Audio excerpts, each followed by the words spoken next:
Good evening, everyone. Thank you for joining us. I'm Michelle DiMarzo, the Curator of Education and Academic Engagement at the Fairfield University Art Museum. Welcome to our conversation between Ive Covaci and Yao Wu about Inkstone. First, let me introduce the Curator of Inkstone, Ive Covaci.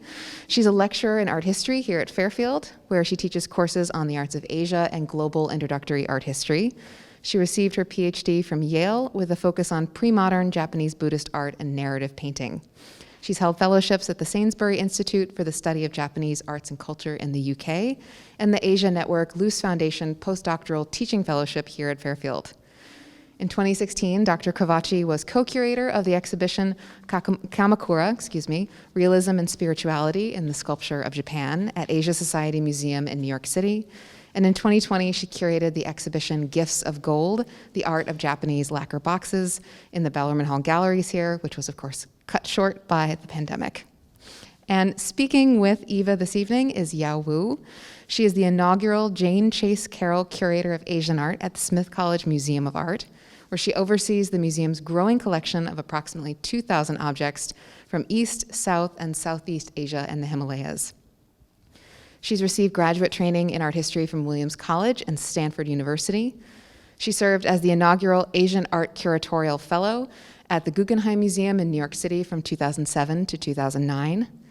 During her time at Stanford, she served as the Mellon Fellow for Curatorial Research in Asian Art at that university's Stanford Cantor Art Center. Since her appointment at Smith in 2015, she's organized more than a dozen exhibitions on subjects ranging from Buddhist art to export lacquer, from Chinese and Korean contemporary video to Japanese 20th century prints. And she's recently published in Trans-Asia Photography Review, Impressions, the Journal of the Japanese Art Society, Yishu, Journal of Contemporary Chinese Art, and contributed to an edited volume, Shu Bing, Beyond the Book to the Sky. Please join me in welcoming both Ive and Yao Wu for their conversation. Thank you so much. And I want to echo that welcome to Yao Wu. It's wonderful to have you here on campus. And thank you everyone for coming. And it's especially nice to be in a gallery setting, speaking again in front of works of art with you all. I know we've both missed this, right? So a little bit about Inkstone before I hand it over to Yao Wu. And this is going to be a format of a conversation. I'll pose some questions, and then I want to learn from her and get her expertise on the materials that are in the exhibition. It started off thinking about works on paper, ink drawings, ink paintings that used stone and mountains as motifs and subjects. But then at some point, we decided to also include stone objects in the gallery with them. So there are some older stone Stilis and jade plaques and a scholar's rock in the space with the contemporary works that are on the walls as well. And so I think we'll be addressing both of those objects, but really focusing on the modern and the contemporary works that are here, as that is Yao's specialty as well.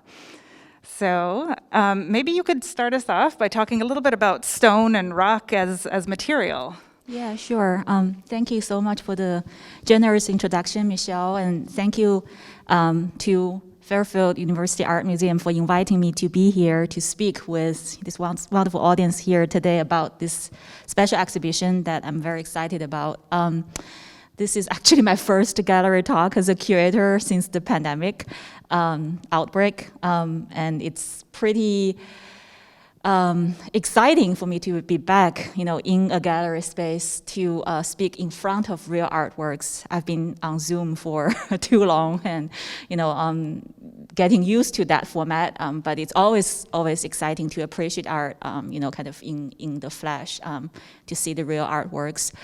When Dr. Covaci approached me about this program, I really said yes right away because it's, as she said, it's in my wheelhouse. My specialty is in modern and contemporary Chinese art, but especially with a focus on 19th to 21st century Chinese art that's paying homage to traditional Chinese art.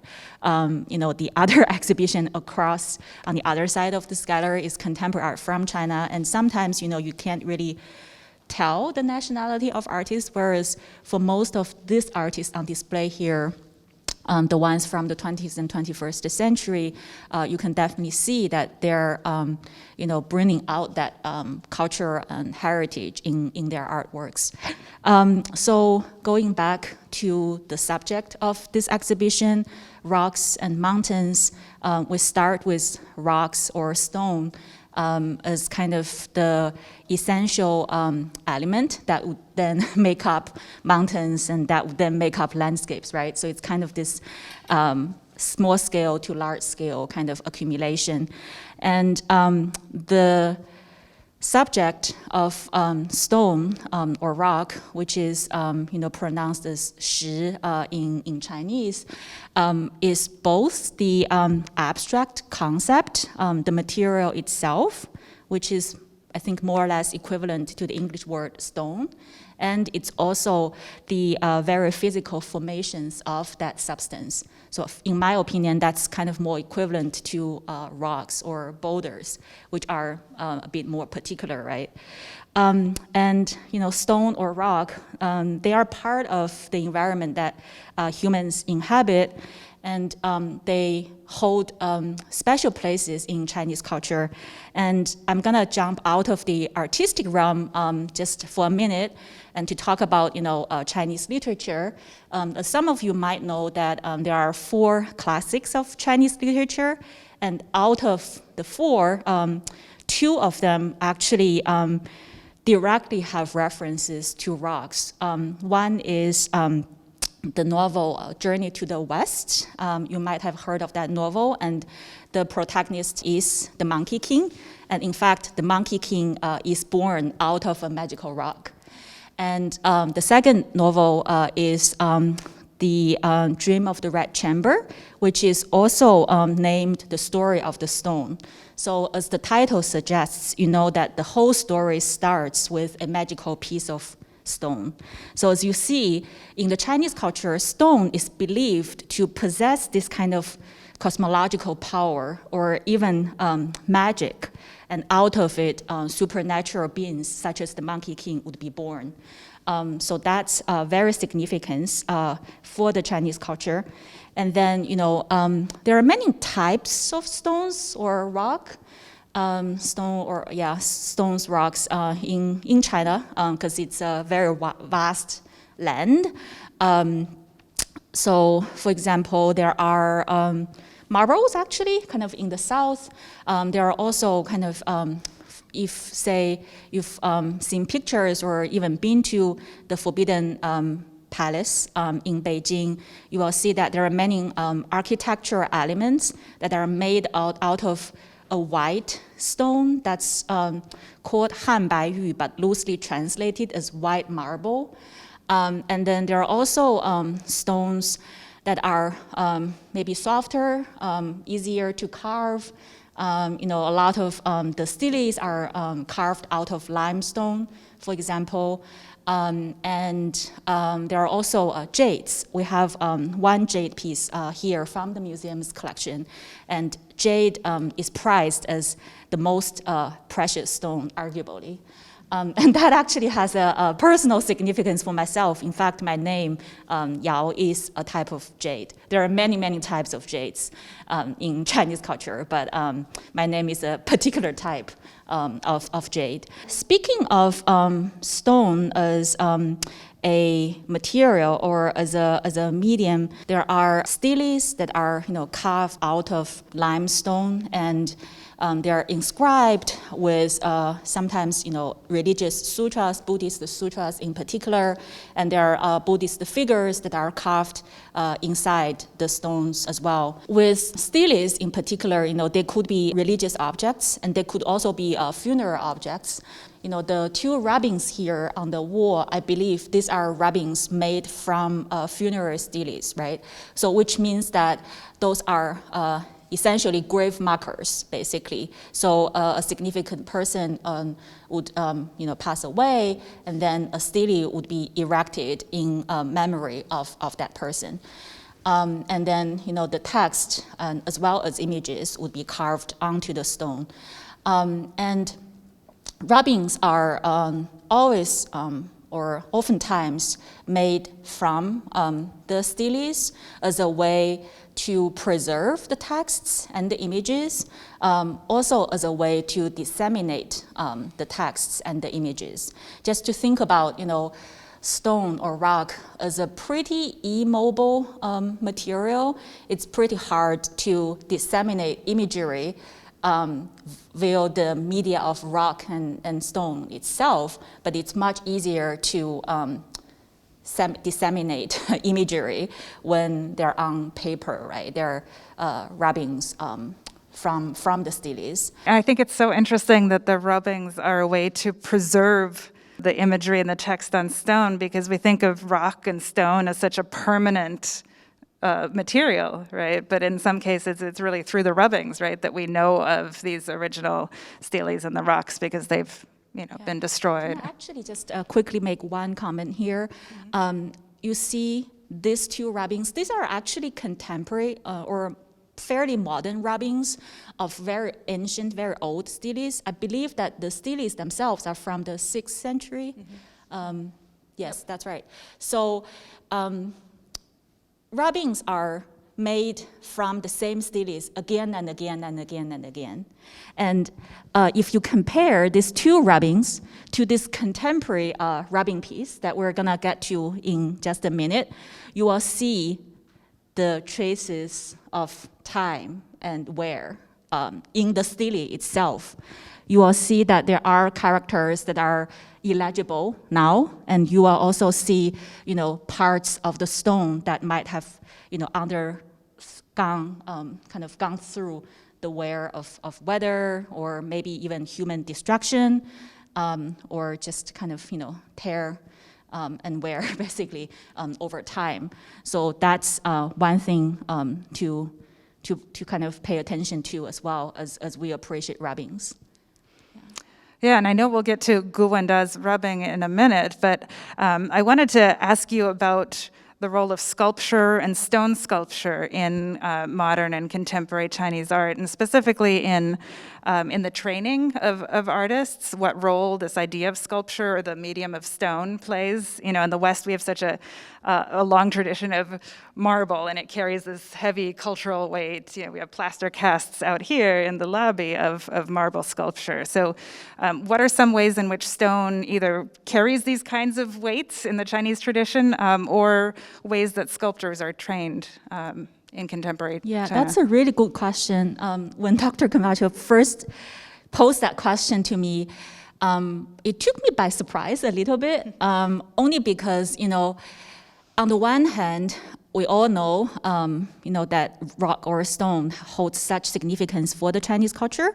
But then on the other hand, when I think about, kind of famous stone sculptors, it's really hard for me to think of any.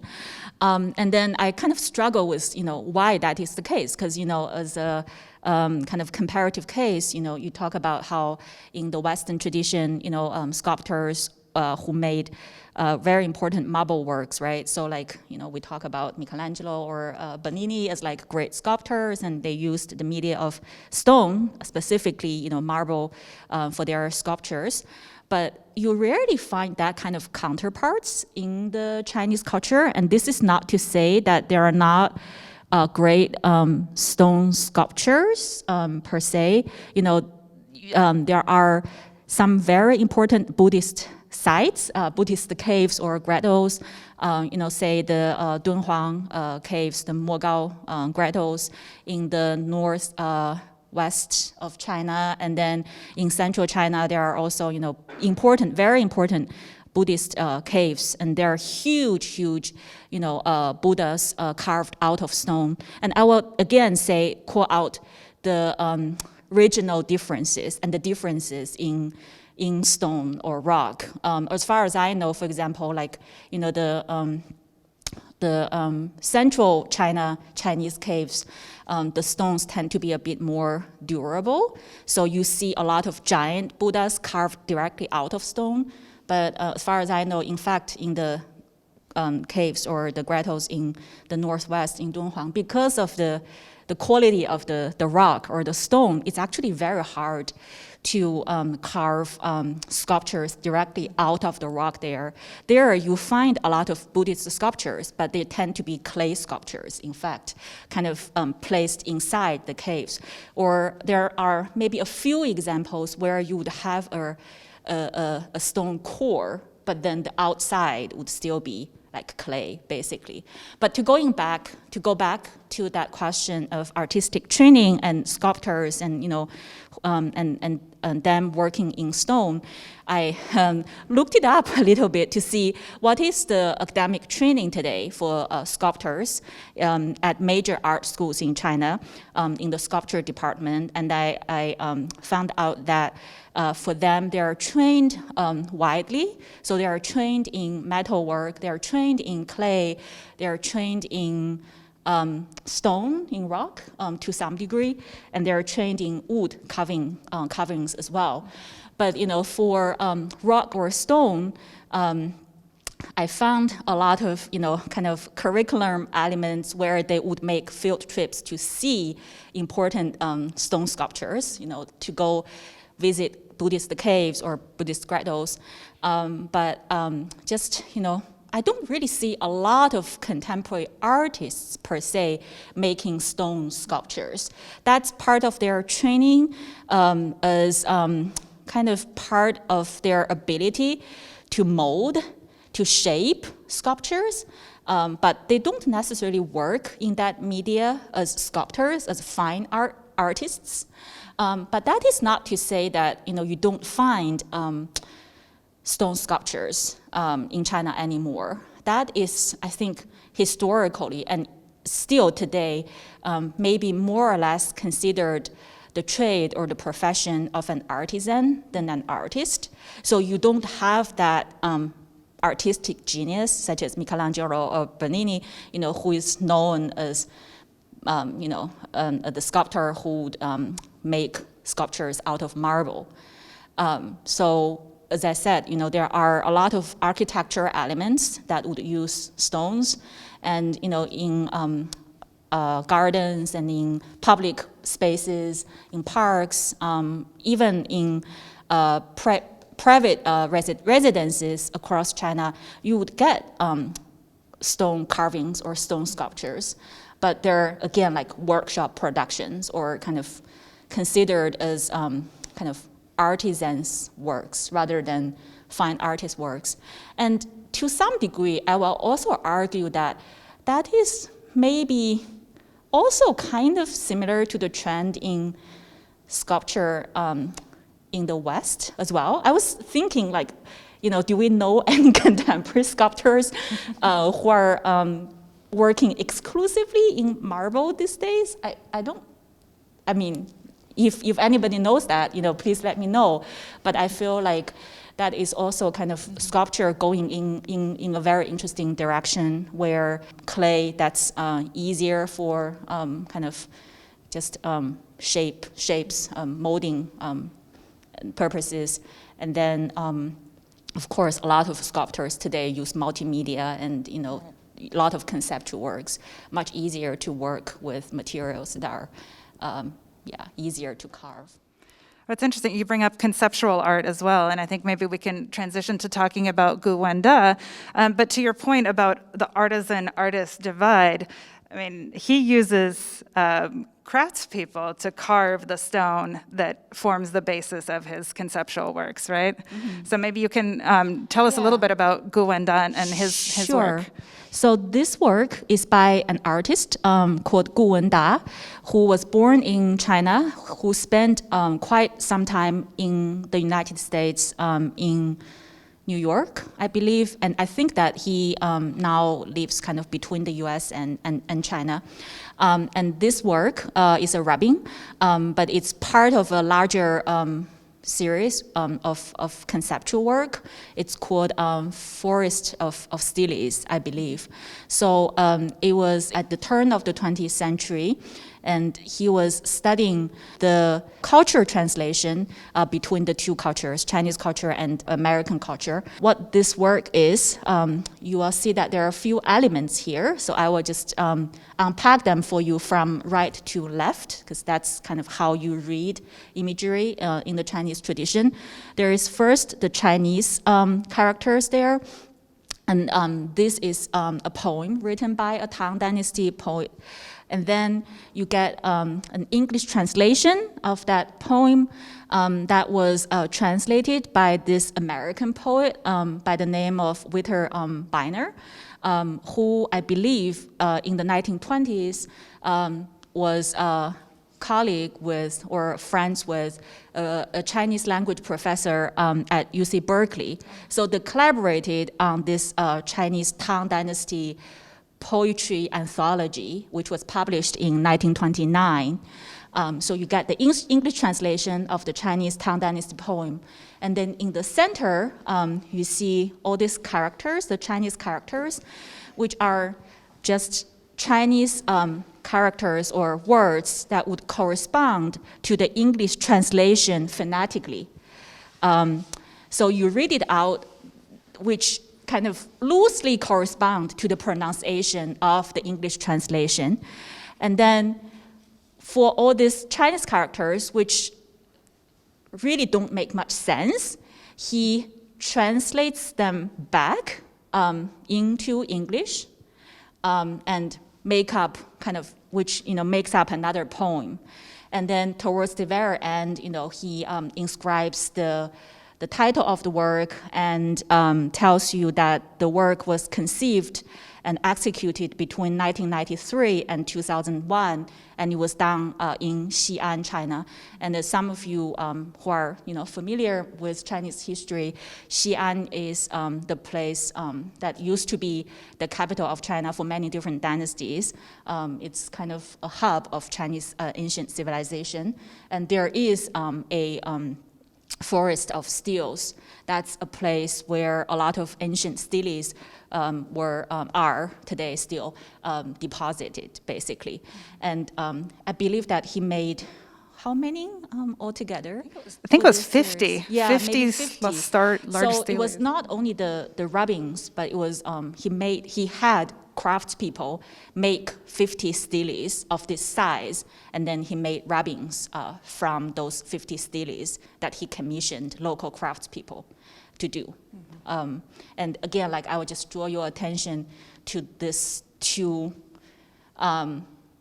different sets of rubbings, and going back to my point about despite these two being modern rubbings, you can still see that these are rubbed from ancient Stilis, whereas this is rubbed fresh from new Stili. Great. So I think we're ready for part 2. Thinking about the 18th century rock, the 20th century painting by Liu Dan, and the stainless steel piece here by Zhang Wang. And the two on the ends are about as far apart in style and medium as you can get. But I wanted to ask you a little bit about this rock as motif, scholars' rocks in particular. So what are scholars' rocks, and how do they play a role in contemporary Chinese art? I know it's not just these two artists, but others who use them in their work as well. Yeah. So when we talk about Stilis or rubbings or kind of Buddhist sculptures, made out of rocks, we're talking about rock or stone as a medium, as material for artistic practice. But one thing that's pretty amazing about rocks or stone for the Chinese culture is that it's also appreciated as it is. It's appreciated as part of nature, as an essential element of nature. The scholarly rock here, this is a modest-sized one, so this could be appreciated inside a house. It's normally kind of, placed on a stand and then would be placed on a scholar's table or just as part of the interior decoration, furniture as well. They can be large in scale as well, as part of Chinese gardens. For many of you, you might have been to the Metropolitan Museum of Art in New York, and then there is the Chinese garden there in their Asian art galleries. The rocks there, they're actually directly transported from Tai Lake. Basically, Tai Lake is a lake in southern China. It's very well known for the rocks that it produces, kind of through thousands of years of kind of rock formation, basically. And they're really appreciated for their angular shapes and shapes that would mimic other natural forms. For example, a city in the south as well, Suzhou, has many, many important and famous gardens, and there are rocks kind of scattered throughout famous important gardens in that city as well. And then not only the actual rocks, the stones themselves are appreciated, but it becomes a motif for other pictorial forms, pictorial depictions as well, such as paintings.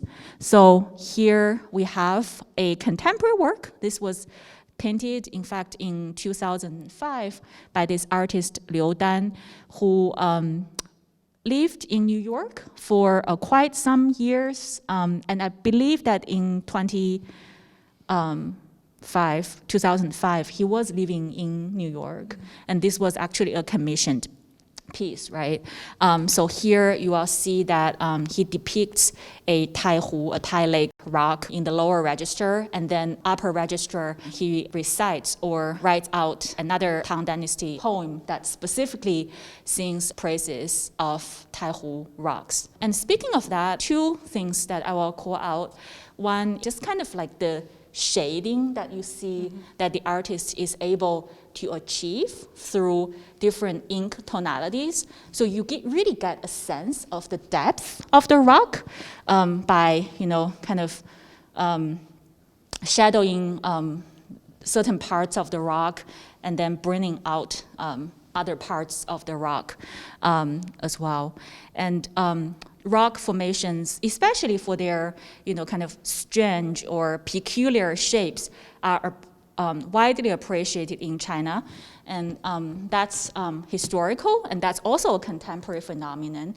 Today, especially over the past couple of decades, I will say that there has been a huge rise in kind of the appreciation for rocks or paintings that depict rocks. For example, like, scholars' rocks are very sought after in China or among Chinese diaspora as well, like globally, and rock paintings as well. I was sharing the news with Dr. Covaci earlier that only maybe 2 years ago, it really made huge headlines in the arts media that there was a Ming Dynasty painter by the name of Wu Bin who painted 10 views of rock. So it's a very large hand scroll, but the sale record of that painting was just kind of a big surprise, I suppose, for people outside the Chinese art field. It was sold for, I believe, $76 million for a painting depicting 10 views of rocks, and it was an auction sale in China. So it's just that boom of domestic market, and that piece was in fact first, not first, in '89, I believe, sold in a New York auction house, New York auction sale for a much lower price. But nowadays there is this fad of appreciating rocks. And lastly, we'll just look at the stainless steel rock made by this sculptor by the name of Zhan Wang. So for him, he doesn't actually use rock or stone as material. He uses the shape of it, and he makes his rock sculptures out of stainless steel as a pretty explicit way to address urbanization. Traditionally, you understand rocks and stone as part of nature or part of human environment, but nowadays, because people live in concrete jungles, he just kind of, nods to the fact that people are surrounded by stainless steel rather than rocks. And in some of his other works, he also uses the material of stainless steel to construct urban scenery. One pretty well-known work by him is called Urban Landscape, and he actually uses stainless steel pots and pans to construct major cities around the globe. So that's that artist. So you kind of see this lineage or different artists playing with the rock as a motif. Great, and I think that idea of an urban landscape brings us maybe to our last topic of landscape. How do you see the tradition of Chinese landscape painting, which, as I mentioned, lots of my students have heard this ad nauseum, but also in the opening talk, was really the predominant or preeminent genre of painting in Chinese history since at least the Song dynasty, right? How do you see this weighty tradition reflected in contemporary works, these here, as well as the work of Arnold Chang, and specifically the literati tradition, perhaps, of painting, and how these artists relate to it, either in terms of their practice, their training, or gender as well? Mm-hmm. Yeah, so at the beginning, I talked about this kind of, from small scale to big scale, right, to large scale. So you've got rocks or stones as kind of the quintessential element that make up mountains, and the mountains would be a very essential part of landscapes. So, and then landscape painting, as Dr. Covaci was saying, since the Song dynasty at the latest has become the preeminent genre in Chinese art. Because of that long history, landscape has become something that's not only, or in fact, the primary goal of it is not the verisimilitude of nature, but rather it's all played out in the painter's mind, in his, most cases in his. It's kind of a gentleman's pursuit up until pretty recently in Chinese painting history. And also it's a game that's played in relationship to earlier painters. So what's very important for landscape painters is that they're not only painting a landscape out of either their own observation of their natural surroundings or out of sort of their own imagination of their natural surroundings. It's always a dialogue with earlier painters of landscapes. So in the case of Huang Yan's Shanshui cartoons, so Shanshui, Shan means mountains and Shui is water, so that's literally landscape and cartoons.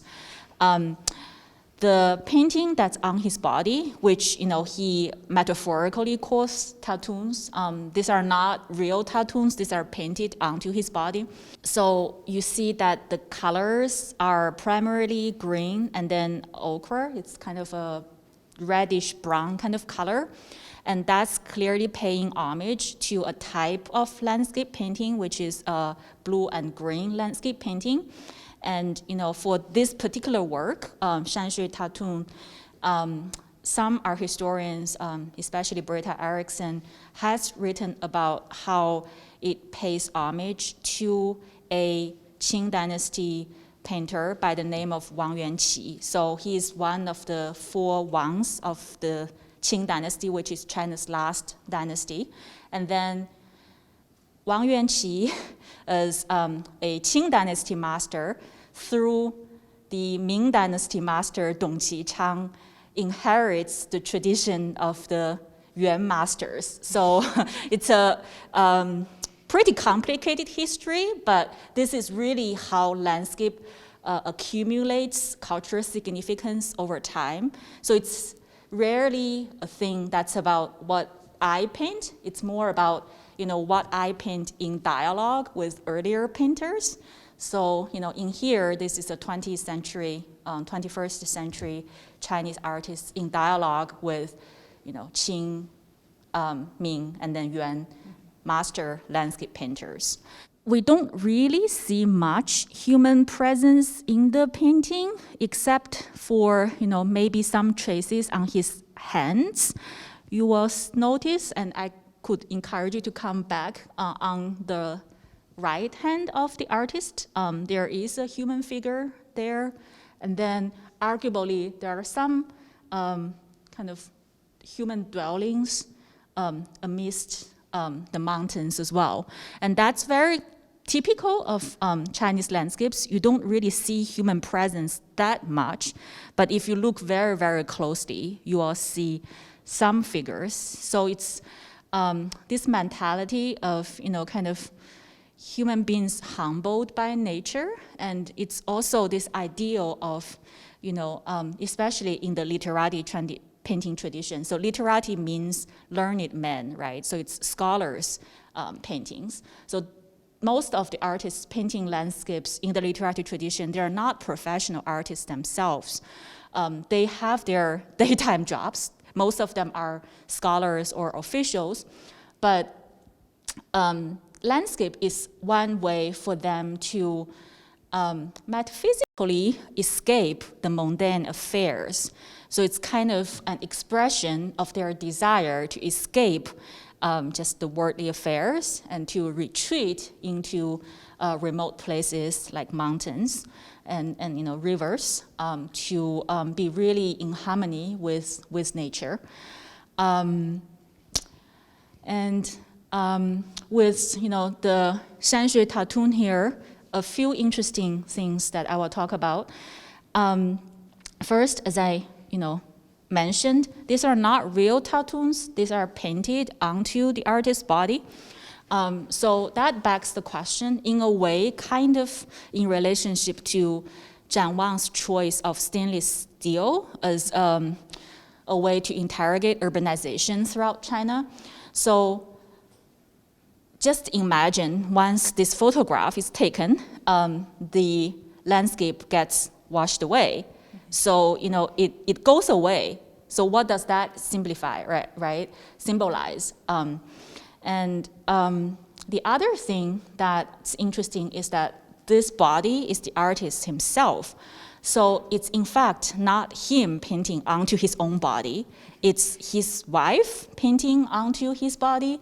But, to this day, it's Huang Yan, the male artist figure, who gets the full credit for the execution of this work, not for the work, basically. Whereas, the wife, Zhang Tianmei, who is an artist, well, it demonstrates here a very accomplished artist in her own right, at most gets a mention in the footnotes. So that begs the question of, does conceptualization get more kind of priority over execution, or is there like a gender imbalance that's at play here? And the latter point is pretty significant for Chinese contemporary art up until this point.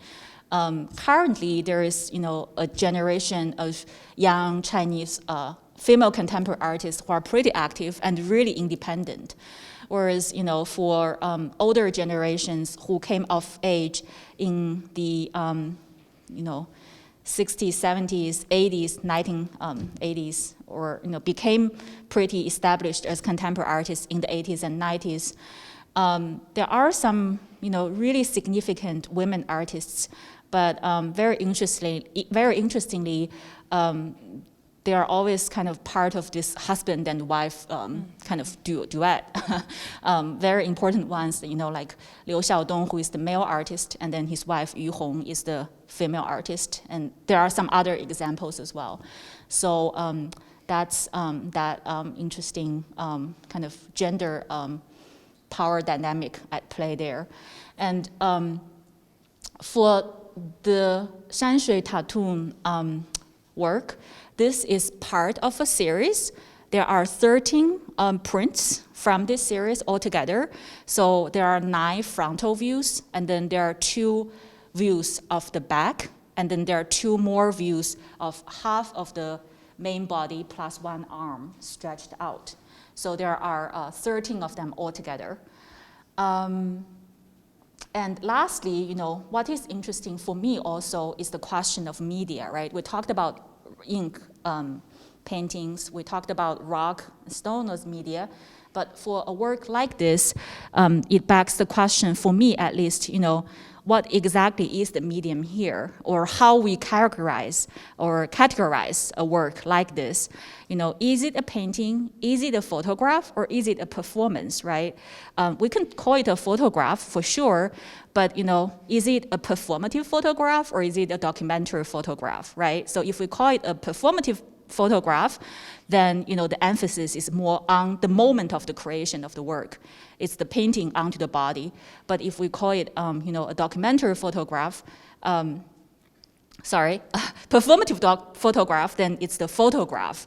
That's the emphasis. But if we call it a documentary photograph, then it's the moment of the creation. That's more significant. And with that, we'll move on to this pretty amazing kind of ink wash kind of work by a woman artist by the name of Bin Yi, who is very interesting, has a very interesting biography. She went to Mount Holyoke College. It's a women's college in Western Massachusetts, very close to my home base, my home institution, Smith College. And she majored in, I believe, biochemistry and some other sciences as an undergrad, but then she went on to study Chinese archaeology at Yale, I believe. And her dissertation was on ancient Chinese archaeological site of Ma Wangdui. It was actually one of the best dissertations of the year. But after graduate work and after teaching art history for some time in the States, he decided to pursue, kind of a professional artist career. So I believe she lives in China right now, and makes large monumental works that combines ecological, aesthetic, and philosophical dimensions all into one. And that's pretty amazing, especially consider the scale of the works, for a contemporary women artist of today. The last piece that I'm gonna talk about briefly is this hand scroll here by an artist by the name of Arnold Chang, which is his English name, and he also adopts a Chinese name, Zhang Hong. He is of Asian descent, or largely of Asian descent, and he was born here. He lives in New Jersey, I believe, but he has a pretty interesting biography as well, that he was fortunate to be able to study with some really significant scholars and connoisseurs of Chinese painting. So he studied with Professor James Cahill from UC Berkeley. He also studied with C.C. Wang, whose calligraphy is right here on the wall, who was a very significant Chinese art connoisseur, collector, and scholar for the 20th century. So Arnold Chang was fortunate to be able to study with scholars like them, and he's very steeped in the scholarly tradition of landscape painting. So just think about the kind of layers of history I was trying to tease out in Huang Yan's work. Arnold Chang does the same thing. He doesn't necessarily emulate a specific painter or painting style. It's more the accumulation of compositional techniques or brush stroke techniques that's manifested in his work. Although I will say that in this particular hand scroll that we see here, I do observe traces of one very important Yuan Dynasty master by the name of Huang Gongwang. And he is most known for painting a hand scroll, so it's the same format, by quote dwelling in the Fuchun rivers, dwelling in the Fuchun rivers. So Fuchun River is in Zhejiang province in southern China.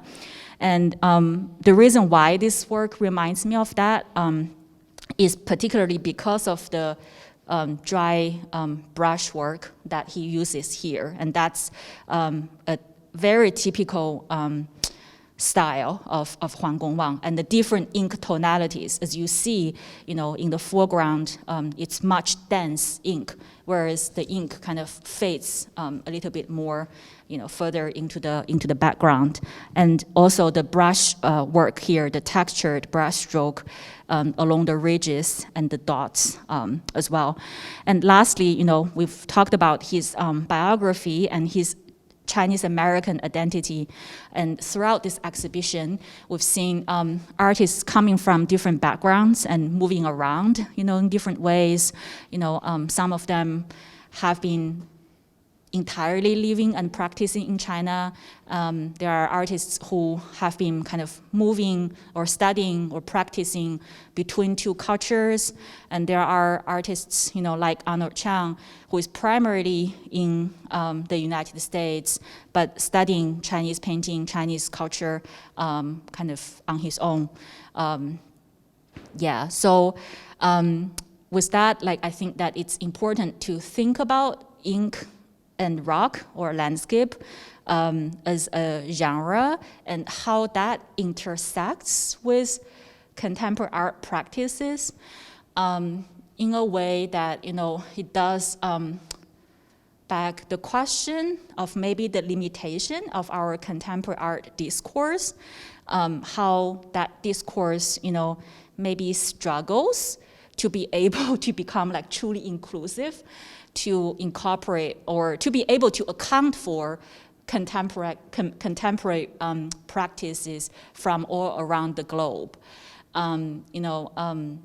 Just kind of to the best of my knowledge, most of the contemporary ink artists are taught in Asian art classes, but not so much in contemporary art classes.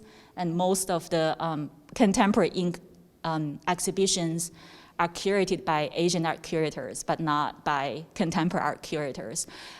So that just feels like, something to consider, not so much within the Asian art field, but more kind of in the contemporary art field, and how that maybe, there is room for expansion.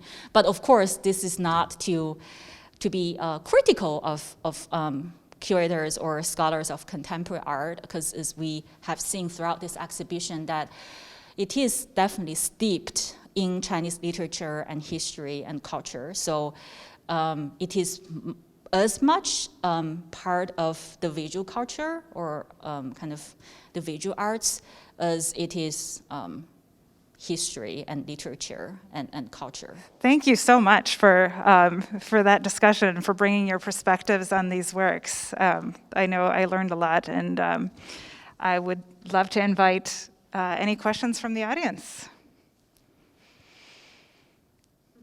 I really loved your questions. Oh, thank you. Those are supposed to, just provoke more thinking, along this subjects. Yeah. Were the philosopher's stones ever altered, or are they carved that way naturally? Sorry, can you say that The again? stones, Yeah. were they carved in any way, or that's how they were found? For the most part, they are preserved in their natural shapes, but of course, there are modifications involved. Yeah. Yeah.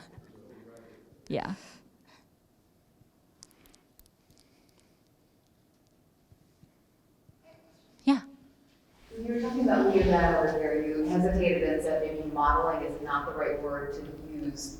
Could you expand on that, and why would modeling not be a term you would use about that type of art? Yeah, because that's a really important subject for Chinese painting, because in a lot of ways that natural verisimilitude, as I said, is not the ultimate goal. So the artist might not be sketching the rock directly, from life, basically.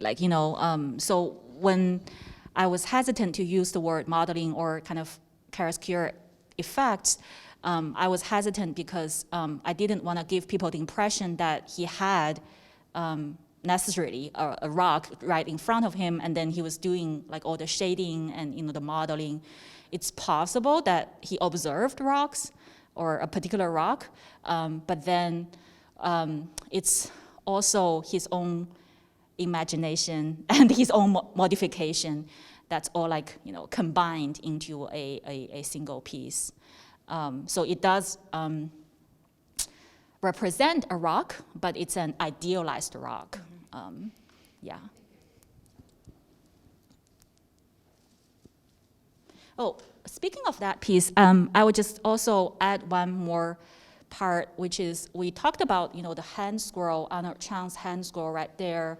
And then this work, even though it is a standalone piece by itself, it was commissioned for a birthday, it does remind me somewhat of the album leaf format in Chinese art. An example would be this album leaf down here by an artist, An He. So you see that the format corresponds quite closely to that. So even though, album leaves, they are normally executed, made in sets, so they wouldn't really be standing alone. They would be, combined, bound into an album, and that's the name, album leaves. But it does remind me of that format, and it's possible that in adopting a square format with, text and images on a single sheet of paper, the artist is deliberately evoking the album leaf format. And I know he's done other more kind of serial creations where, like the Wu Bin, different 10 views. He's done the 10 views of Little Open Work, and he's done some of these serial productions as well, I believe, as album leaves. Mm-hmm. Yeah. Well, please join me in thanking our speakers tonight. Thank you so much, Yao Wu, for My coming pleasure. to Fairfield. Yeah, thank you for coming. Thank you, everyone.